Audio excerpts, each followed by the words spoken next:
I said this, if he go to jail for this, wait till he get to prison. If he get attacked in the county, he gonna have a problem. Well, he's gonna be in state prison. When he go to state prison. Which is infested. There's too many guys that love Tupac. So Mob James, leader of the Piru Bloods and Suge Knight's enforcer, has just exposed what life is going to be like for 2Pac's K in prison. And spoiler alert, it's looking like a nightmare. He needs a lawyer. He might have action. But going in there with a public defender? Yeah. No. For a murder case, yeah. That's impossible. Gangster Keef D found himself at the core of a criminal investigation into Tupac Shakur's demise due to his astonishing lack of discretion, as revealed by the rapper's confidant and former security enforcer. In an exclusive interview with Vlad TV, Mob James, a former enforcer for Death Row Records, alleges that Keef's hubris and insatiable greed have reignited the Las Vegas Metropolitan Police's interest in the Tupac case nearly 3 decades after the tragic event. And then the cold thing about it is these youngsters that ain't never met Tupac wouldn't even hear the day he died. Tupac was fatally shot in a drive-by incident 27 years ago. Speaking on the anniversary of the shooting, James asserts that Keef D will likely face charges following a grand jury hearing and stands a strong chance of being convicted of Monsieur Keef, a Los Angeles gangster, confessed in his memoir and numerous media appearances to being involved with a Compton Crip gang that pursued Tupac and provided a firearm to the K, his nephew Orlando Anderson, on September 7, 1996. James, who said he has since abandoned the gang lifestyle and returned to his birth name, James McDonald, also predicts that Keef will be in danger if imprisoned in Nevada. 25, 26-year-old kids love Tupac.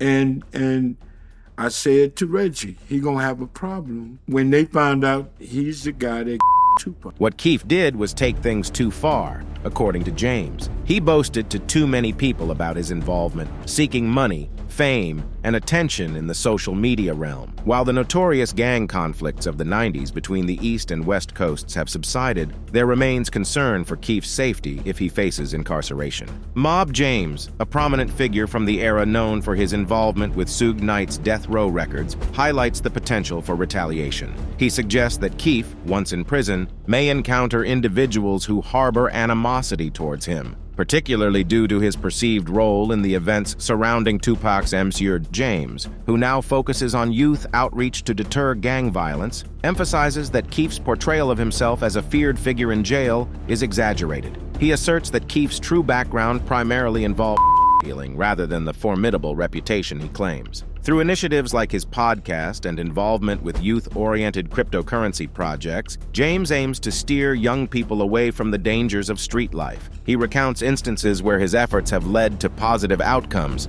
such as deterring individuals from gang involvement and encouraging educational attainment. While authorities remain tight-lipped about developments in the Tupac case, stating it is an ongoing investigation, the broader narrative underscores the enduring impact of past conflicts and the ongoing efforts to prevent their recurrence. Dwayne Keef D. Davis also found himself under scrutiny following a prison phone conversation with his son in September 2023, subsequent to his arrest for his alleged involvement in the 1996 M of renowned rapper Tupac Shakur. In the audio obtained by KTNV, Davis's use of the term green light raised concerns among prison officials, as it is commonly understood as indicating authorization for violent acts. Prosecutors cite this as evidence of ongoing threat posed by Davis, even while incarcerated. Despite these concerns, Davis could potentially be released from jail pending his June trial, as a judge recently set his bail at $750,000 earlier this month. During the recorded call, Davis's son mentioned rumors circulating in the city about a green light,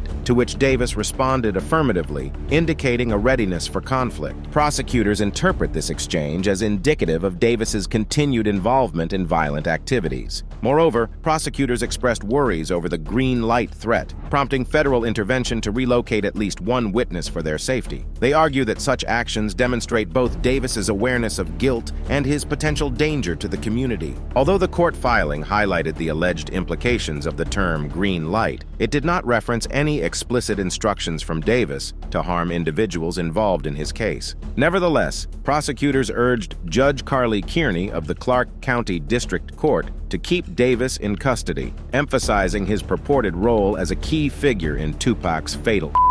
The circumstances surrounding 2Pac's M in 1996 remain shrouded in controversy. The incident occurred while Tupac was traveling down the Las Vegas Strip in a convoy led by Suge Knight. A confrontation with Davis's nephew at a boxing match earlier that evening is believed to have motivated Davis to orchestrate the attack. The recorded conversation from the prison may hold significance in Davis's pretrial proceedings, as retired Las Vegas Metro Detective Phil DePalma suggests. DePalma emphasizes the importance of understanding the language and codes used by suspects involved in gang activities, indicating its potential impact on investigations. Davis has been open about his association with Tupac's death and even published a memoir on the subject in 2019, further fueling interest and scrutiny around the case. It's been nearly 30 years since the tragic loss of rapper Tupac Shakur, whose life was cut short by a drive-by shooting in Las Vegas, leaving behind a case riddled with unanswered questions. However, a recent search conducted by Las Vegas police at a local residence on July 17th offers a glimmer of hope for progress. According to reliable sources within law enforcement briefed by ABC News, it may take several months before any decisions regarding charges are made based on the evidence gathered during the operation. Investigators face a significant challenge in their pursuit of justice, as the primary suspect in Tupac's M is believed to have met his own demise just 2 years after the incident in Las Vegas. Despite this obstacle, ongoing investigations aim to uncover the identities of individuals who may have been involved in the fatal attack alongside the main assailant. This development could potentially lead to the prosecution of accomplices in the case. Tupac's life was marred by earlier incidents of violence, including a harrowing robbery in 1994 and another shooting in 1996, which preceded his tragic death. In the aftermath of his passing, key witnesses like Yaki Gaddafi also met untimely ends, complicating the quest for truth. The veil of mystery surrounding Tupac's M thickened further with the subsequent K of the Notorious Big in 1997, believed by many to be connected to Tupac's demise. Legal battles ensued, with lawsuits filed against individuals suspected of involvement in the incidents. In a surprising turn, Orlando Anderson, a suspect in Tupac's M, met his end in 1998, adding another layer of complexity to the unresolved case. The release of the Netflix series Unsolved, the Tupac and Big Ms in 2018 reignited public interest and prompted renewed investigative efforts. The search conducted in July 2023 at a residence in Henderson, Nevada, yielded significant findings, including .40 caliber bullets, which could potentially be linked to Tupac's death. This action underscores law enforcement's unwavering commitment to uncovering the truth, particularly regarding the possible involvement of figures like Sean Diddy Combs. Recent developments suggest a potential connection between Diddy and Tupac's M, thrusting him back into the spotlight. Various theories and speculation surrounding Diddy's alleged involvement continue to captivate public attention, highlighting the enduring intrigue of this unresolved case. The credibility of theories linking Diddy to Tupac's M gains traction when examining the intricate motives and veiled intentions beneath the surface. Detective Greg Kading, a former member of the Los Angeles Police Department deeply involved in the Tupac Shakur M investigation, sheds light on Diddy's alleged role. Kading suggests that Diddy's potential motive could have been to protect himself from Suge Knight's retribution, stemming from a previous incident in Atlanta, where Knight held Diddy responsible for a friend's death in 1995. Kading's insights hint at a strategy of implicating Diddy to deflect Knight's anger, given the accumulation of alleged confessions. In the aftermath of Tupac's tragic death, Suge Knight reportedly delved into his financial resources, allegedly allocating $13,000 to hire a hitman. This hired assassin, identified as Wardell Poochie Faust, purportedly belonged to the Bloods and was tasked with eliminating Christopher Wallace, also known as Biggie Smalls, a close associate of Diddy. The intrigue deepens when considering how Diddy became aware of Suge Knight's intentions. It raises questions about Diddy's access to inside information, potentially through individuals connected to Knight's inner circle. Keefe D., a central figure in recent developments known for alleged gang ties, could be a key link in this context. In a startling revelation from the documentary Who K Ed Tupac, Keefe D. claimed that the M weapon vanished on the night of the M itself. Detective Kading emphasized the significance of this missing evidence, as it complicates efforts to establish concrete connections between recovered bullets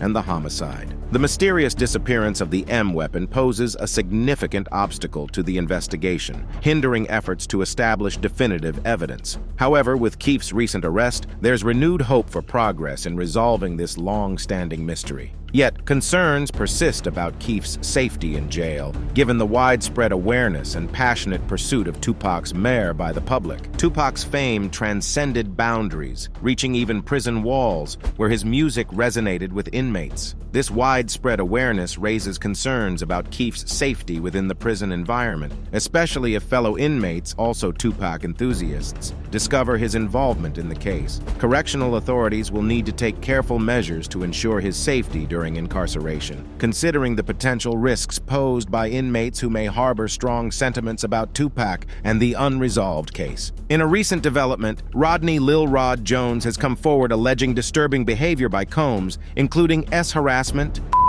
and psychological threats spanning from September 2022 to November 2023. Jones, known for his contributions to Combs' Grammy-nominated 2023 album, The Love Album, has revealed unsettling details of his experience during their collaboration. According to Jones, the situation turned sour as he claims Combs subjected him to ongoing mistreatment. In a legal filing, Jones's attorneys outline a troubling account, alleging unwanted physical advances from Combs, including inappropriate touching. Jones recounts an incident in February 2023 where he claims to have woken up disoriented and unclothed, finding himself in a compromising situation involving Combs and 2S workers. Moreover, Jones asserts that Combs coerced both him and his son, Justin Combs, into arranging S encounters for parties hosted at Combs' various properties. Allegedly, these demands were accompanied by threats of violence if they refused to comply. Adding to the gravity of the situation, Jones claims to possess extensive evidence, including audio and video recordings, capturing what he describes as serious illegal activities involving Combs and his associates during the period in question. These recordings purportedly document instances of minors and S workers being provided with spiked drinks at Combs' residences across multiple locations. The lawsuit extends its scope beyond Combs alone, naming additional defendants such as Combs' chief of staff, Christina Coram, Universal Music Group chief executive Sir Lucian Grange, and former Motown Records CEO Ethiopia Habtemariam. Seeking justice, Jones is pursuing compensation amounting to $30 million, 28 million euros, for the alleged harm inflicted upon him. In response to the lawsuit, Combs' lawyer, Sean Hawley, has vehemently dismissed the allegations, labeling them as pure fiction. Hawley asserts they possess overwhelming, indisputable proof that counters the claims, emphasizing their intention to address the matter in court and pursue appropriate action against those making the accusations. Now you might wonder about other S misconduct lawsuits involving Diddy. Well, it turns out this isn't the first time he's faced such allegations. Just last year, his ex-girlfriend and R&B singer Cassie filed a lawsuit against him, alleging some pretty serious stuff. Cassie, whose real name is Cassandra Ventura, claimed that Diddy her into a wild lifestyle filled with drugs and violence shortly after she joined his label when she was just 19 and he was 37 back in 2005. The lawsuit detailed disturbing instances where she accused him of physically assaulting her, even going as far as filming her during forced S encounters with other men. However, that case was swiftly settled in a single day, with both sides claiming to have reached an amicable resolution. But after Cassie's lawsuit, the floodgates seemed to open, with 3 more cases quickly following suit, each accusing Diddy of S assault. Of course, Diddy has denied all these claims, stating they're nothing but attempts to cash in on his fame. He's been vocal about fighting for his innocence, emphasizing his dedication to his family and the truth. As for legal battles, Diddy's no stranger to them. Back in 1999, he pled guilty to harassment charges after an altercation with rapper Nas's former manager. Then, there was that infamous incident at Club New York involving him, Jennifer Lopez, and rapper Shine, resulting in weapons charges that he ultimately beat. Even in 2015, he found himself in hot water again, this time for aggravated assault following a scuffle with his son's football coach, though those charges were eventually dropped due to lack of evidence. So yeah, it's safe to say he's had his fair share of legal drama over the years. That's all for the video, folks. Thanks for watching.